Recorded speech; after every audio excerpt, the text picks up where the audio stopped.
There are various reasons. And, why do idiots get promoted? Yeah. A lot of times, Bum kisses. brown noses, right? Bum kisses. Brown nosing, yeah, Brown nosing, yeah. Yeah, all these Then after that, got to use more than the toilet roll. Yeah. So, why do idiots get promoted? Yeah. A lot of times, you look at an individual. I've heard this comment before. I know more than my boss. I can code better than my boss. I can do this better than my boss. My boss is an idiot. They all try to put on an accent, and then they look really silly. Personal story, okay? Yeah. So I used to have a British coach who worked for me. And mind you, he worked for me. Mm-hmm. When I visit a client, immediately everyone assumes he's my boss and they start talking to him. See? So to your point, the colonial mentality still exists. Yeah. But it is what it is.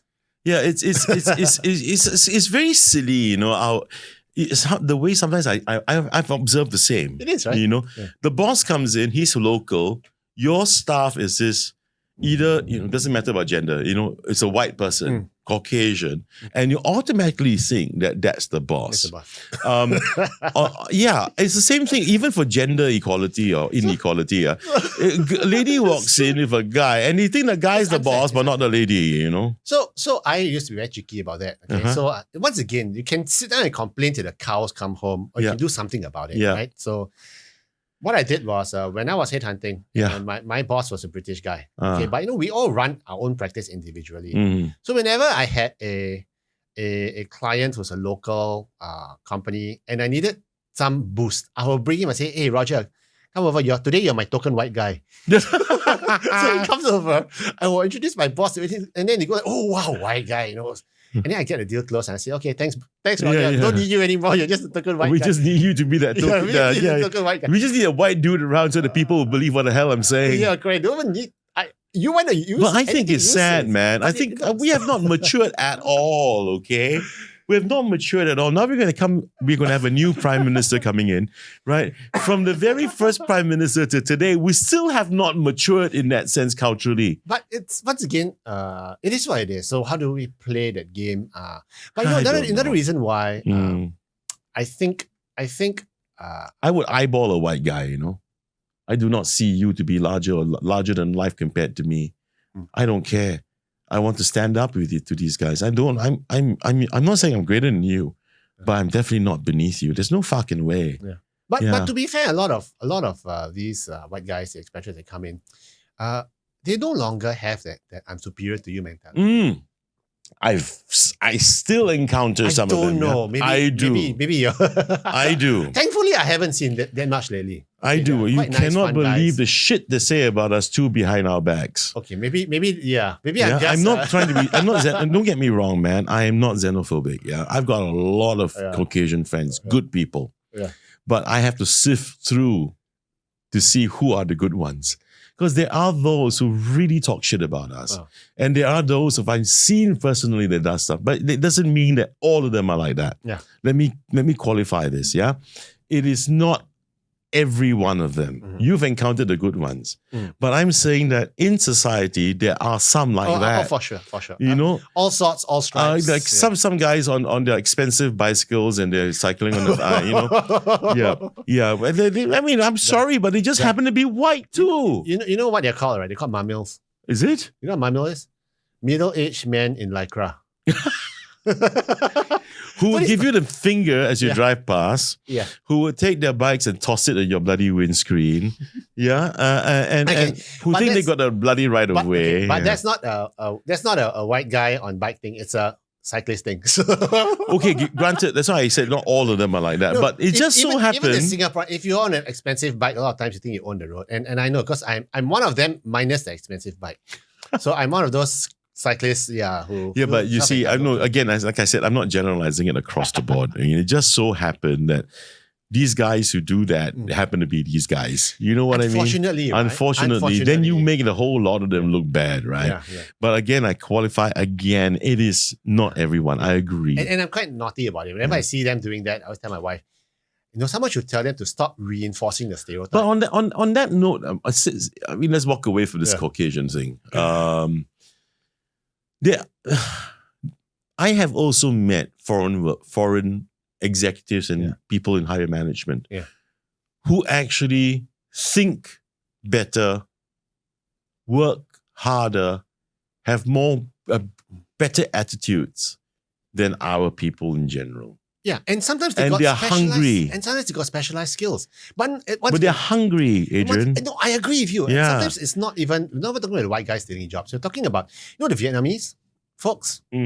Oh man, their coding skills are top notch, man. They are good. Yeah. The only drawback now is that they're not speaking English as well as the Indians are. But it's catching up, I have an uncle who is from Mumbai. Right. And he's retired already. But I asked him a question. I said, why are there so many programmers and IT people in India? Right. Why all the Indians guys? And in fact, I even joked with him. I said, because he's a Star Trek fan as well. I said, how come there's no Indian technical support guys on the Enterprise? So he's a white guy. so it's like, cannot be, it's not true. In the future, you mean there are no Indian tech support on? So actually, you're right. I'm a Trekkie too, by the way. You never see an Indian tech never support seen guy, one. right? Never. No, I mean engineering. But anyway, so what was interesting? Khan was supposed to be. Yes. But instead, you got a white guy. The same way you got David Carradine to be Kung Fu. Ricardo Montalban was the original Khan in the in the William Shatner version of Star Trek. Yes. And then Benedict Cumberbatch for the recent one in the movies, right? Khan is not a white Khan is not a white dude. Yeah.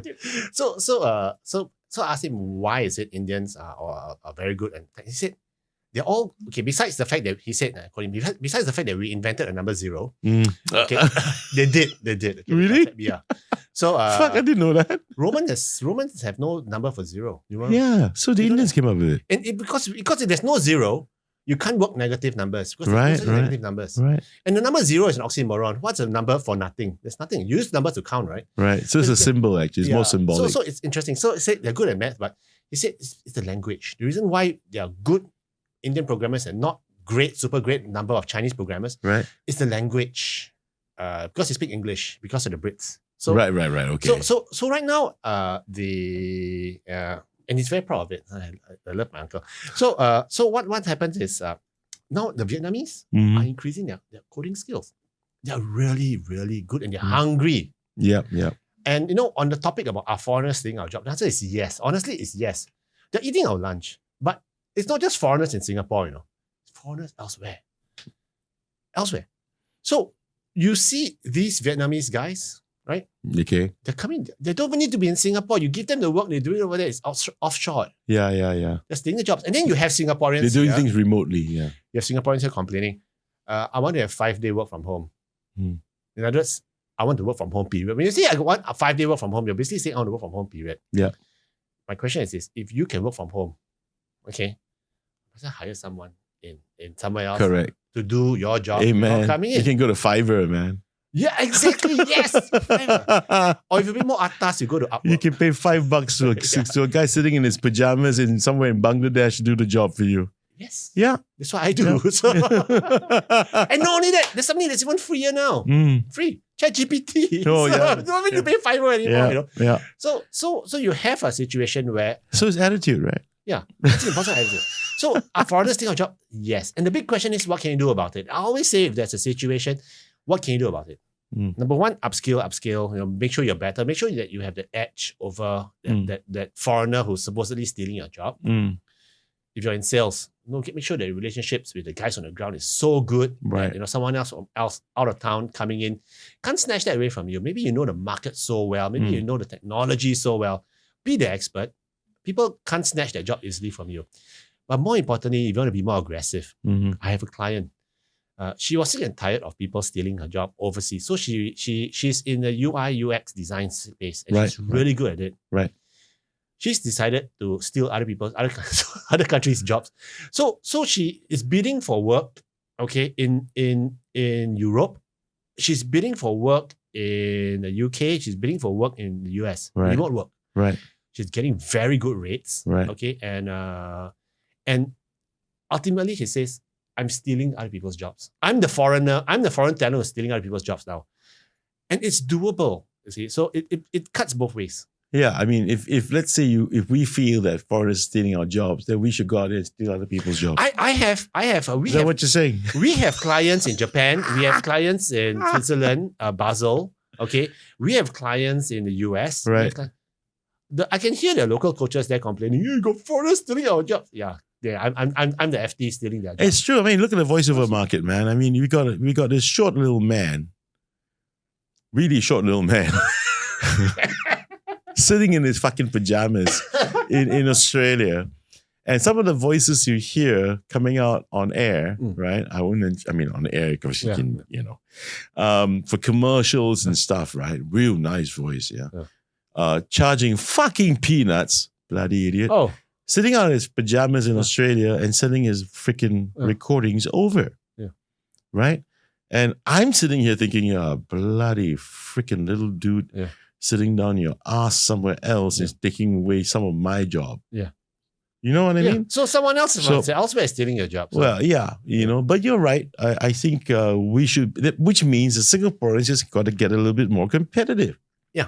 And hungry. And once again, to your point, attitude, right? Yeah. You see what William Xavier said last season when he was on the show. And it was a tribute to him, right? It wasn't I Love My Job series. And he said, I go to work. It's not a job. If I say I have a job, it's just a job. But if I'm working, means I am doing something that I find meaningful, that I know that I'm good at, and I enjoy it. So, I think people ought to discover that what could be work for me, and it's not just a job. Maybe that would better our attitudes. Maybe that would make us more competitive, I mean, look, I'm doing this podcast. To me, it's not even work. To me, this is a love. Oh, yeah. Right? And you're having fun. And I'm having a lot of fun. Oh, there are hundreds of thousands of podcasts out there. How do I know where the hell I'll make it? Yeah. Well, I have faith. Why? Because I have faith in me. I have faith in what I do. Yeah. Right? And it's just being, you just got to plan your way and be competitive, right? Yeah. Which I find this term being competitive, the aggression in being competitive is no longer applicable to a lot of young people. Yeah. For example, I say to my young son, who's a brilliant guy, okay? I said to him that, son, in competition in sport. Now, this was in primary school. Oh, wow. Okay? Especially if it's a single solo sport, right?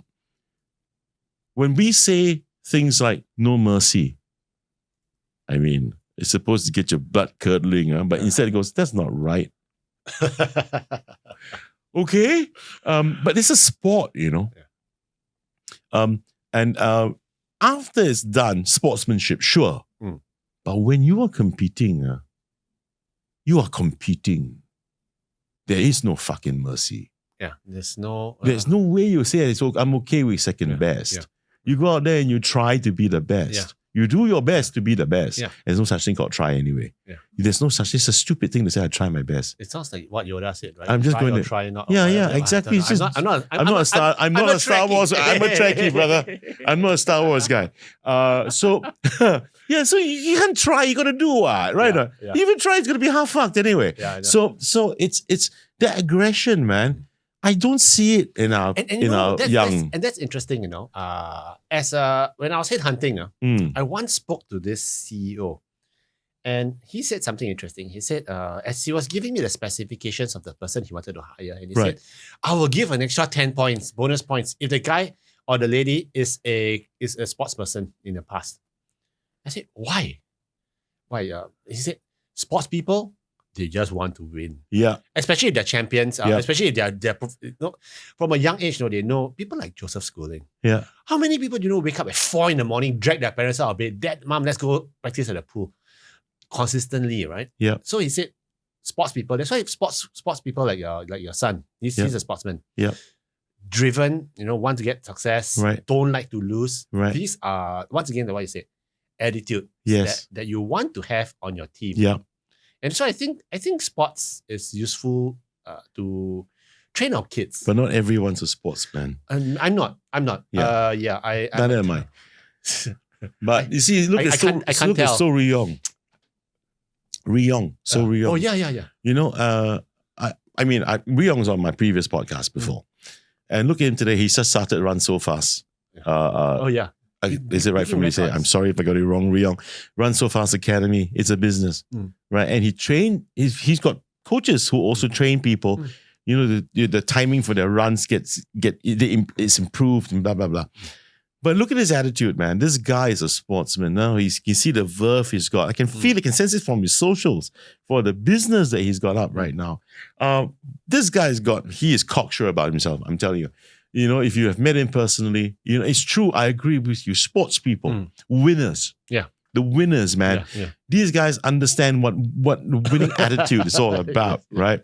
But then again, on another one of the questions that you prepared, right?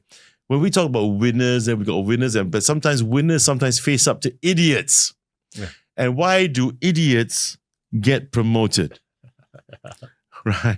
This is not me. My question is your question. Yeah, why do idiots get promoted? Why do idiots get promoted? I say they got a very long tongue.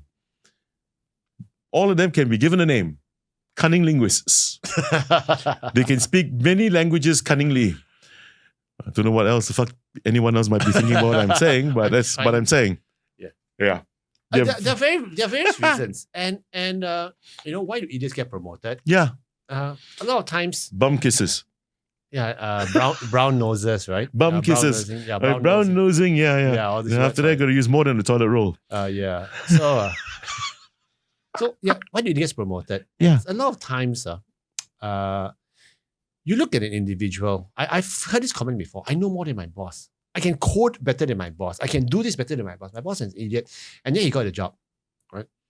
And therein lies the question. Several things open up. Okay, the first thing is sometimes you don't need. Sometimes he's in that place not for the technical skills. Salesperson, okay, you didn't make the sales. You did not become a sales director. Why? Because you're just a salesperson, you sell, you hit targets and everything.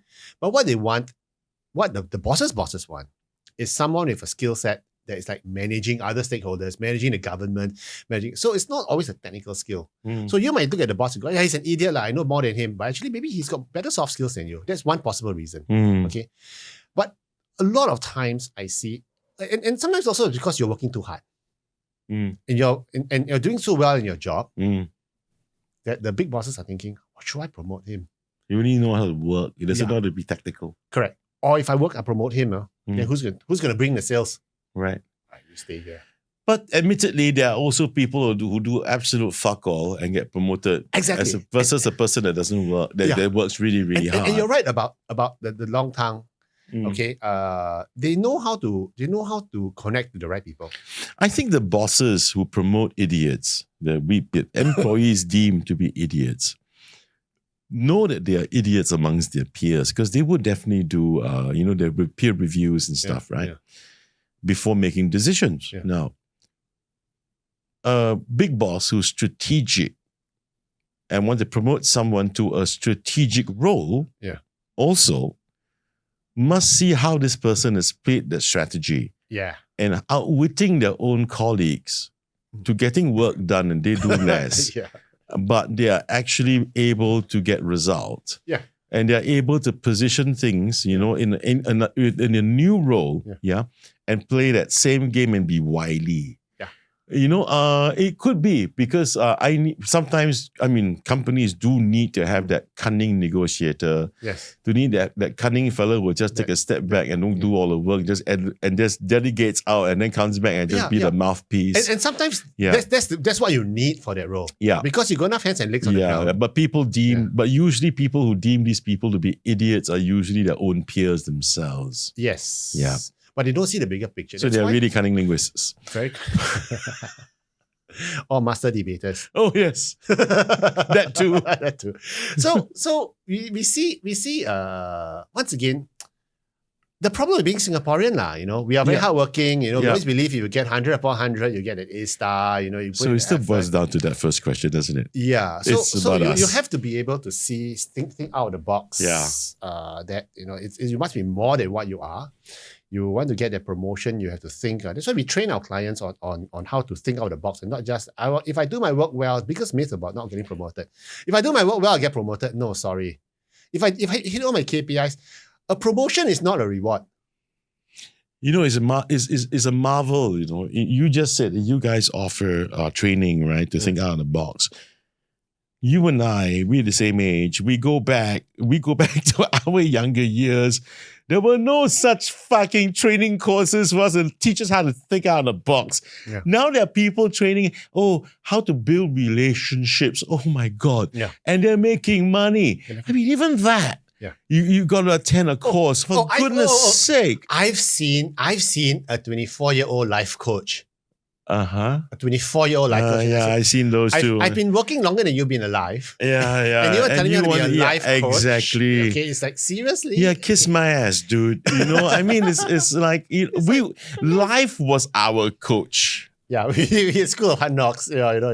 Yeah. And now I look at I marvel at this. You know, do you really need to attend these sort of courses? No, but sometimes you do if it's a technical thing. Yeah, maybe you do.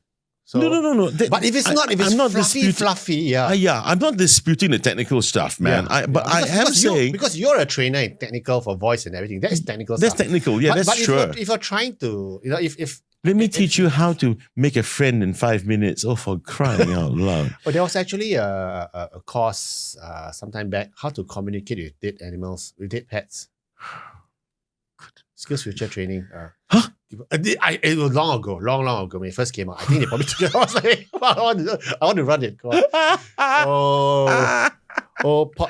Potsy, my pet terrapin. How are you feeling now in the big pond in the sky? How to conduct a seance. Use the SkillsFuture today. No, but once again, how do idiots get promoted? Yeah. The other thing also is that they network like hell. Yeah. With the people up there, we don't. So they do things with Singaporeans, the problem being Singaporeans is, we want to go back home. So basically, they don't kill themselves. Yeah, and also networking is not our first.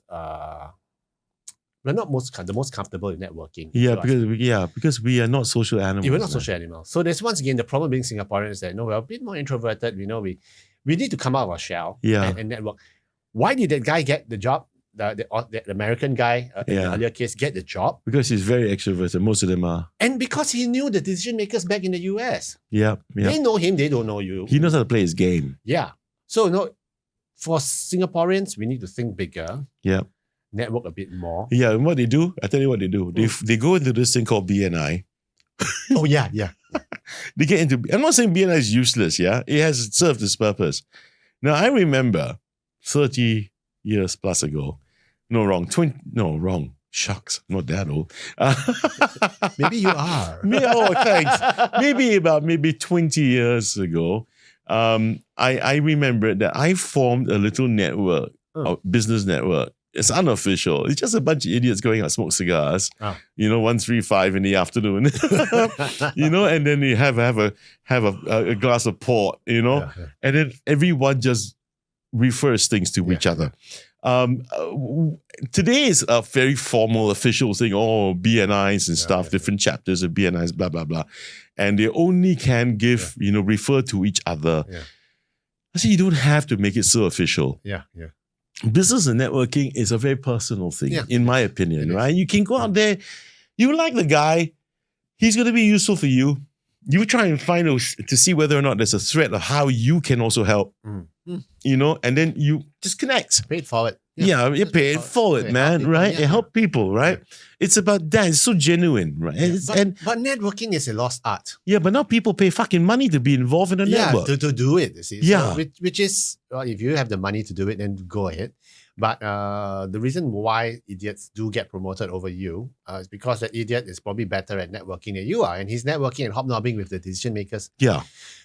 Interesting case. I once had a boss, and Singaporean guy, very sharp guy. Okay, I learned my very first boss. I learned so much from him. He said that he has such a great relationship with his bosses that he said no one can ever replace me because I'm so tight with the bosses. And he was right. He retired in that spot. Those were the days. I asked him how, and I noticed how he did it. Whenever his bosses flew into town, right, he would drive to the airport, pick the boss up, stop by, copy, sit down, someplace, chat with him, how's everything, give you an update and everything, go back.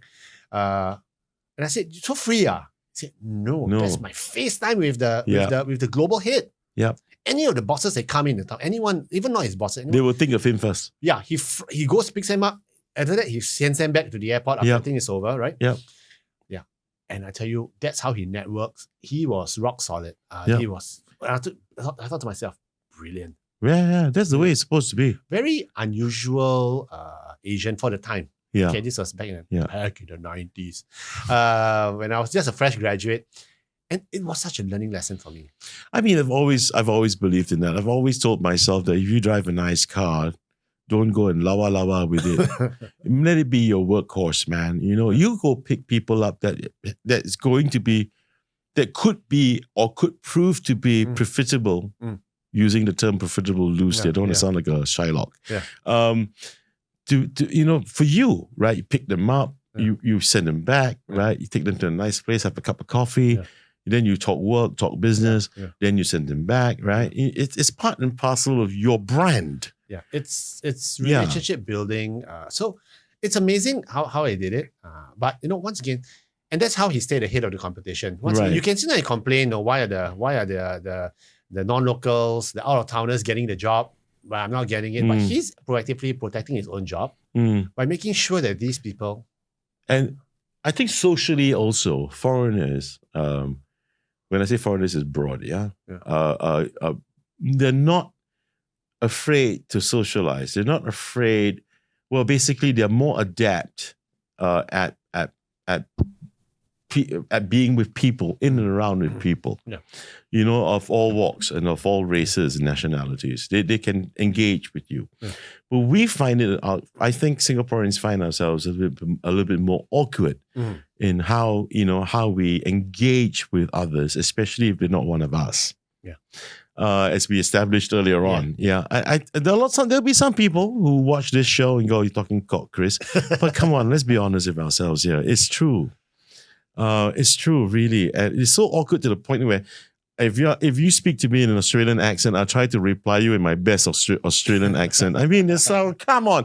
And if you don't, you speak bad English, Yeah.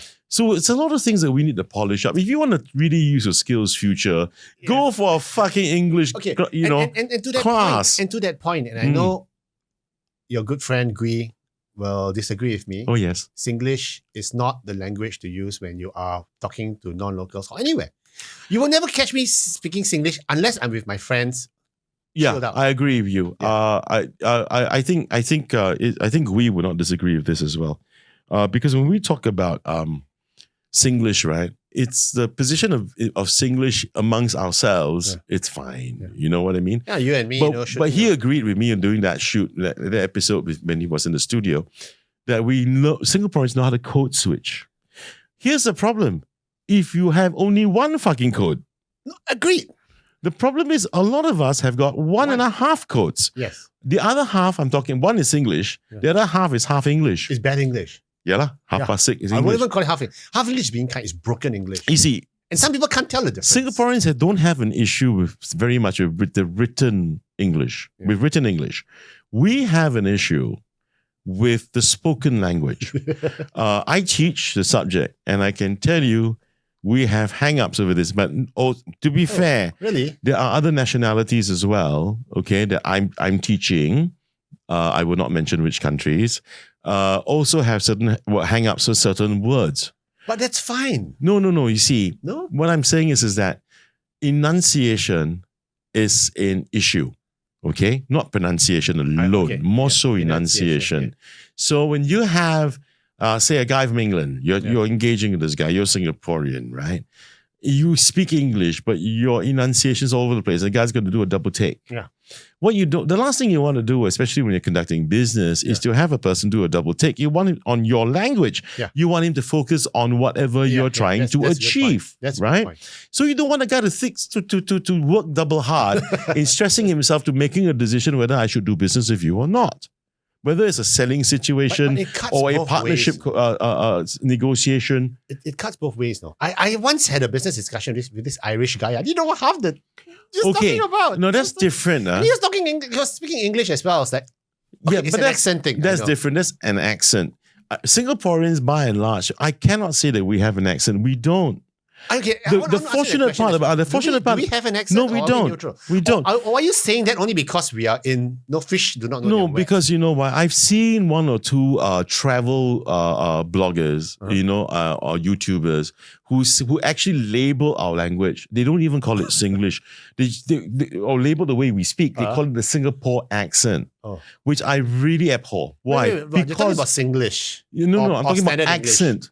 The tonality, how we enunciate words. But even then, they call it the Singapore accent. Yeah, but you can't call it a Singapore accent because we don't have an accent. That's because fish don't know they are wet. No, wait. They don't have an accent. We don't have an accent. We don't have an accent. Okay. We have a neutral accent. Okay, do Malaysians have an accent when they speak English?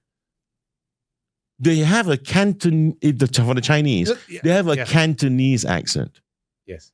For the Malays, they have the Malay accent. Okay, a Malaysian Chinese. But Singaporeans are different from the Malaysians, huh? We are. We are. We do not have an accent. No, but then they were back to differ. They will say it's Singaporean accent. We don't, because you must understand, Malaysians, practically 8 out of 10 Malaysian Chinese who speak Cantonese. Singaporeans are not like that. We are not all speaking Cantonese or not all speaking Hokkien, right? And then based on our education system, right, which is a very major affair in this country, I'm not saying it's not in Malaysia, but it's a much more greater affair here in Singapore. Most of our young have been raised speaking English, and of course they speak Mandarin, right? And of course the respective mother tongues. No longer do you have dialects being spoken. No, so even more so today, the accent has been neutralized. Okay. So it's a neutral accent. Okay. But the Ang Mohs will look at us differently. The Caucasian chaps from Australia, from America calls it the Singapore accent simply because our enunciation for a lot of words have been wrong. Especially for 3-syllable words and above and beyond. Okay. Believe me, I hear it all the time. I hear it all the time as well. You're asking me for an example now. Gosh. I told you I had a British boss.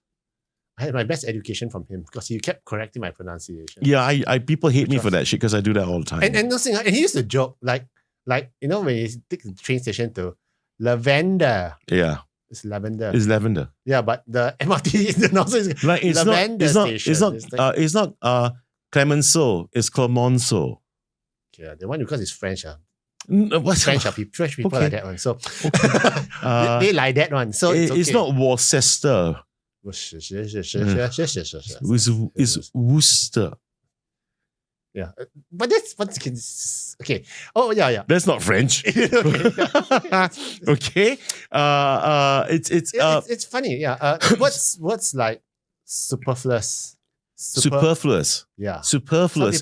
So you see how I just did that? Good example. Yeah. Superfluous. Yeah. So it's a 3-syllable word with a lilt for the last syllable. Fluous. Yeah. Right? Super. So it's a very short first syllable and it's a sustained second syllable. Yeah. This is where we get it wrong. Yeah. We exactly. And we stress it. So you say exactly. It's exactly. But then again, what's right and what's wrong, you see? Well, clear, concise, non-accented English. But once again, my position is that there's no perfect. They used to call BBC Standard English. Yeah. The perfect standard, but it's not correct anymore. I mean, we don't view it as the. But then what would the standard be? So that's why I think right now in today's mixed up world of where nothing is pure anymore. Okay.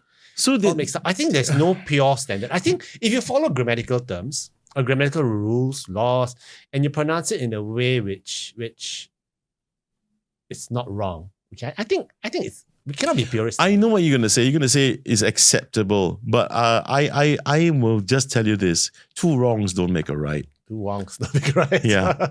So I agree with you. So, but then again, once again to the point, the problem of being Singaporean is sometimes we cannot distinguish Singlish from standard English, and that has to change. Yeah, and we cannot we have to stop finding excuses. Like, this is only for the purists. We got to stop finding excuses. So, and I think once again, it begins at home. My kids, when they were young, we never spoke Singlish at home. No, it doesn't begin. It begins at home is one thing, but then again, society, as in everything else, environment around you can also fuck you over. So being able to code switch, right? Yeah. You got to be mature enough to know the difference. And you must know the English rules. Yes. The grammar rules as well. Some people don't. Yeah. You see? Yeah. So we better keep moving, man, because we've been talking for a long time, you know. Why SkillsFuture? Good question. Because I think a lot of people are taking up SkillsFuture for the sake of just acquiring a skill, whether or not it's going to be relevant to them or not. Okay. Let me tell you why. And once again, it leads back to the problem of being Singaporean. We are so blessed to have this SkillsFuture thing coming on. I just checked this morning. A lot of people ask me, Adrian, what SkillsFuture course should I take? Right. Okay. And I always give them the advice, but this morning I just checked. You know how many SkillsFuture courses there are available on the website? How many? SkillsFuture.gov. You take a guess. I do. Fuck. Just shoot a number. How many guesses?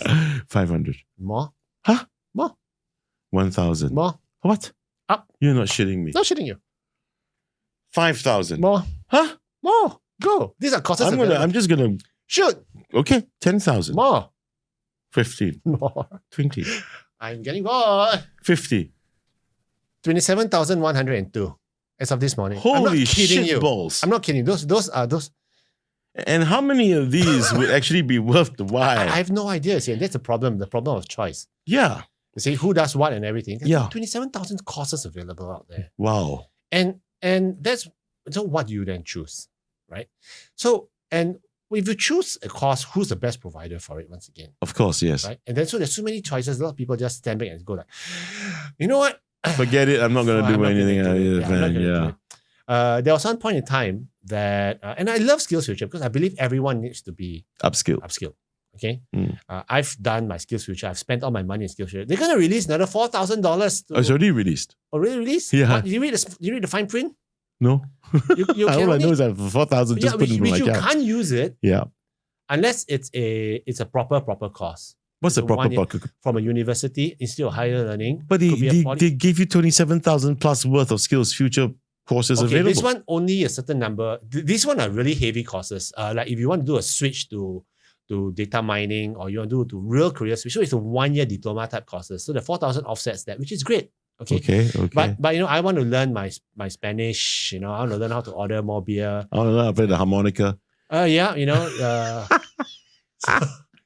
So things like this, you know, and this doesn't apply for those. Of course, yeah, it doesn't. Yeah. But the big problem is this as well. Okay, I'm going to put you in a spot. Have you used your SkillsFuture 1,000? No, man. Yeah, you see, you. Wait. The reason why, and just like what you just recounted just now. Yeah, it's because I didn't do my. You're in a business, of course. You go and see how many SkillsFuture courses are there available. But I was checking on a couple of things. Yeah.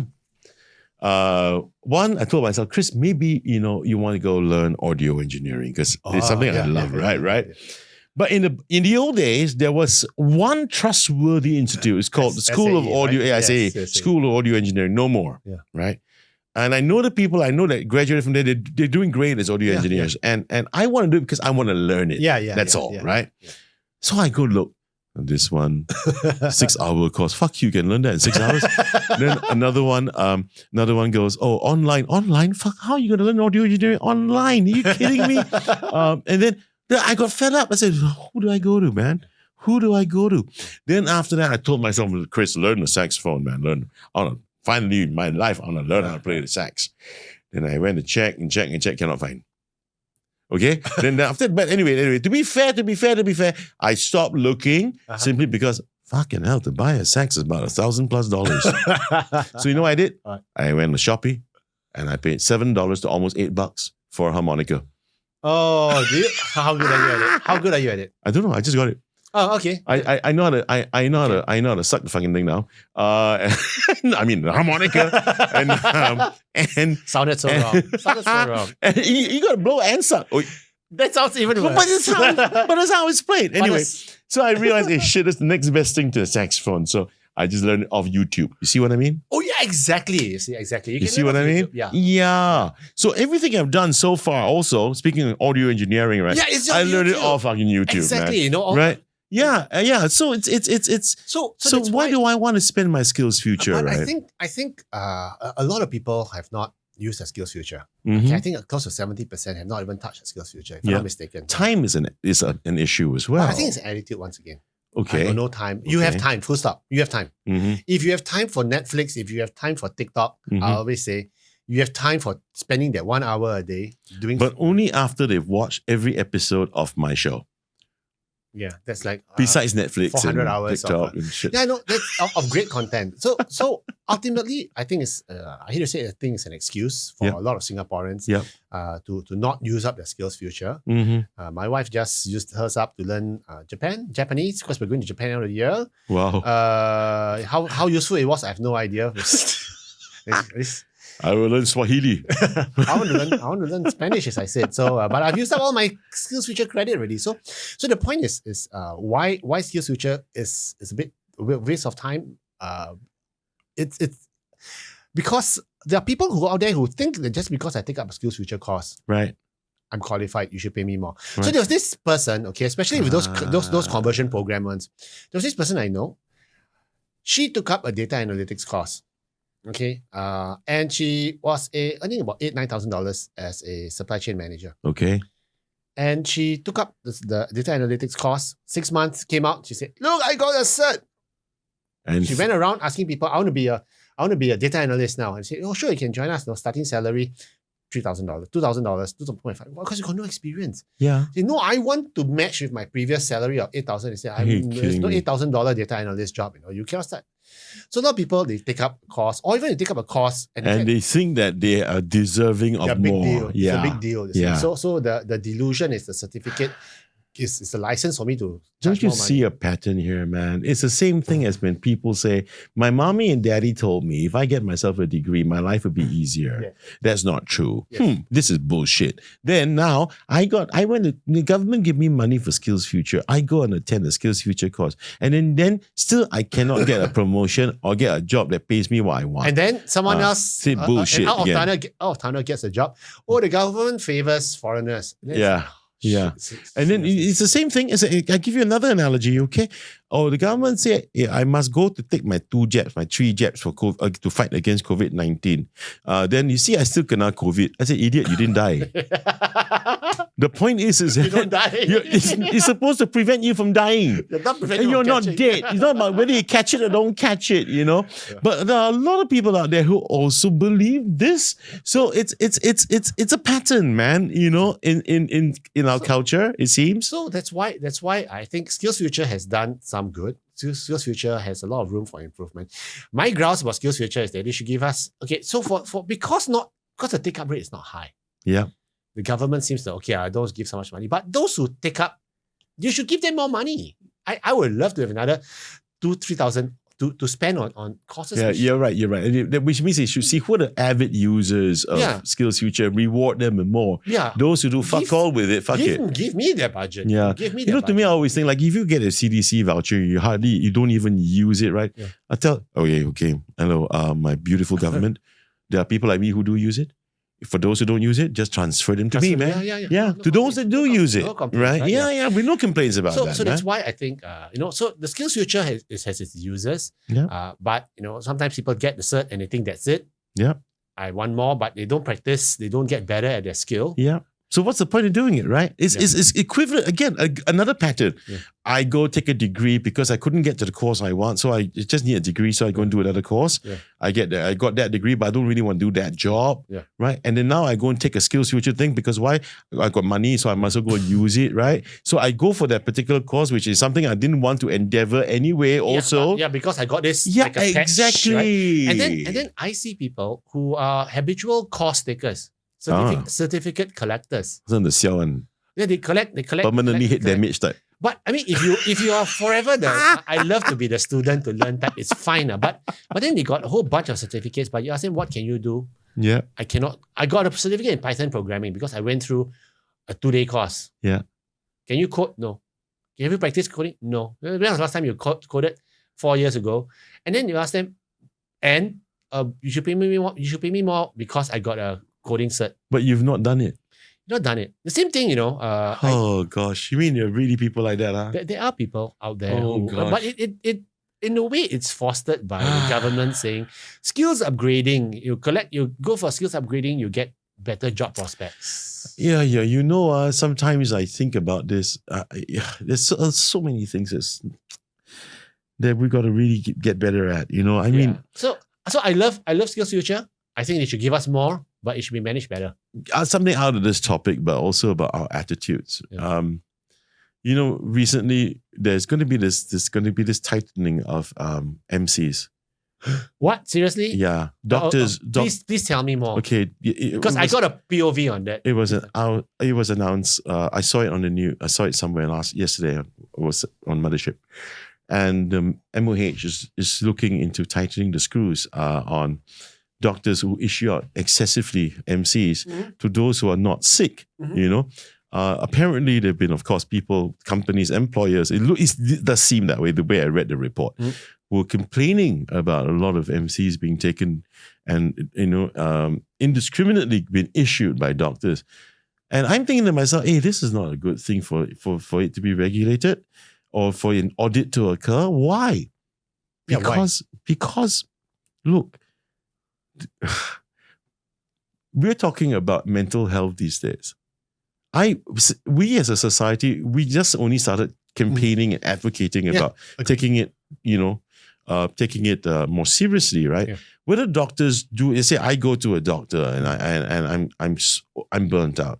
I need to take a 3-day break. Just give me the 3-day break. Doctor says, okay, I'll give it to you. Yeah. But then the doctor might now, because of these regulations, doctor might be paranoid, fearful for his life because they say the license can be hung. Yes. Okay. Yeah, that's it. Yeah. From what I read. Yeah. And then the doctors don't want to give it to you. They become more conservative. And then, so what are we doing then? I mean, it's, there is one example. It cannot be smoke without fire. You know what I mean? You know who's the biggest culprit in issuing out MCs? Mm-hmm. Who? Telemedicine company. That's what they're saying. Do you know how fast it takes to get an MC on? Yeah, that's what they're saying. 43 seconds. That's what they're saying. But I'm saying that if they were to come out with a rule, right, it's going to have to be across the board, just not on. They should just not on telemedicine. But so there's a workaround. Yeah. When I was with a local charity, I was in their board for quite a while. Okay. We implemented something quite interesting. Is that you have up to 5 days, but this was a long time ago. You have up to 5 days of undeclared medical leave. Okay. Wow. So if you're not feeling well, a lot of people, what do they do? I gotta drag myself to the doctor. By the time half the day is gone, and then So when they did that, you don't have to go to the doctor. Number one, people says I call in sick. I work from home today. I call in sick. Don't bug me. Next 2 days. 5 days unquestioned. Okay. Not only was the morale high, they save a lot of money on medical. One doctor visit $50. They go there every week, every other time. It chalks up. They save a huge chunk of money. So I think companies should trust the people. Actually, there are MNCs I know of that have got this thing called wellness leave. Yeah, just 5 days. Yeah, and it's more than 5 days. And they have HR as a rule. Yeah. Your business phone, if I call you and it rings, you're in trouble. Okay, your email, you leave that little message where I'm on wellness leave. Bugger off. How long, right? And you are not going to reply anybody. Yes. If we catch you, you're in trouble. Yeah. So they really are serious about this, which is great. I'm glad for that. Yeah. So if more companies adopt something like this, like wellness leave, like also the example you just mentioned, then it's great. Then I think Then I think implementing this. But don't clamp down on doctors. Yeah. But okay, telemedicine, I think they should. I think there's a lot of abuse. Yeah. I'm not kidding you. You can actually call them up. Yeah. You get an MC for $13. Yeah. You get the 2-day MC. Yeah. And in 43 seconds. And there's also the MC that you pay for is part of the revenue. Yes. Yeah. Right. So that should be done. Adrian, I don't know whether you realize, man, but we've been talking for 2 hours. No way. This is going to be a 2-parter, ladies and gentlemen, because I know you can't sit down for even more than 15 minutes, but my shows are like an hour plus. This one's for 2 hours already. 2-parter. So I know we still got some more things to handle, but there's always season 5. I'm losing track, man. Season 5, man. When you come back again, we will continue with these. Keep them coming. I hope you had fun. I've had a ball of time. I'm going to tell you something, man. I really don't know whether or not we're going to get fucked with this shit what we did today. But it's been honest. It's been a real conversation. Yeah. It's been authentic as far as I'm concerned. I mean, we spoke our minds. Yeah. I don't think we really stepped on anyone's toes. Okay, we'll find out. We'll have to say so. First of all, I want to qualify again. I'm not xenophobic. We are not xenophobic. We have to admit that in almost every race and culture and nationality, there will have got to be the rotten apples. And just so happen that people like me have encountered quite a lot of them.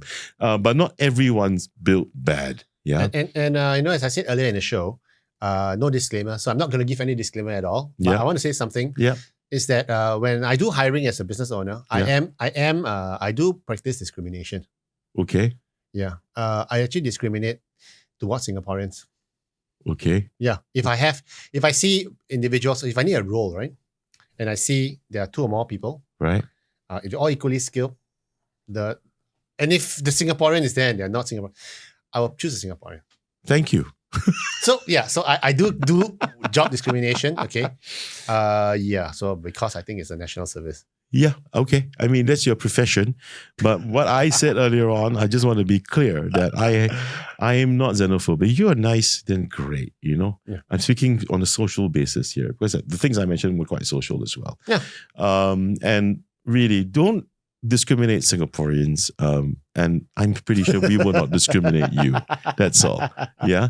Okay. Right. Anyway, I hope you had fun again. I've had fun. Now that I know you're a Trekkie, God, I'm going to inundate you with a lot of shit. Live long and prosper. Right, man. Live long and prosper. Yeah. And so, make it so. Make it so. I hope you enjoyed this particular episode with Captain Careers, CEO and founder of Career Agility International and career strategist, the guy that's going to save your ass. So next time, if you know that you are going to need advice on your career journey, that's where you go to. You go to Career Agility International and you look this man up. I call him Bones, but you can please call for Captain Careers. Thanks for being on the show, man. Pleasure being here. I'll see you again next season. Thanks, everyone. Enjoy the rest of season 4. Bye-bye. Bye.